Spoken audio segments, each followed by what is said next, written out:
Following the brutal slaying of 4 homeless people Monday, the police will be increasing their presence in areas frequented by the vagrants. Prime Minister Andrew Holness made the announcement in Parliament this evening while highlighting other measures to protect the homeless. 24 hours after the murders in downtown Kingston, the police have been reviewing video captured in one of the incidents where a lone homeless man was attacked. Our news center understands the footage shows him receiving blows to the face. His badly beaten body was found about 2 o'clock Monday morning in a trench on Spanish Town Road. Police have been investigating whether the incident is linked to the murder of 3 other homeless men on Hanover and Sutton streets. For Prime Minister Andrew Holness, the incident is troubling.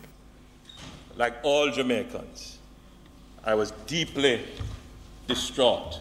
He says the police are pulling out all the stops in their investigation. They have one suspect in custody, and this is in relation to the 3 homeless persons who were killed downtown in the Sutton Street area.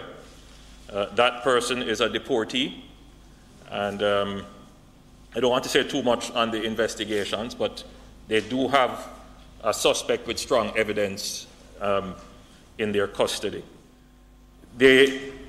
While they have not abandoned the theory that it is coordinated, at present it does not seem that way. He says the police will increase patrols in areas frequented by homeless people.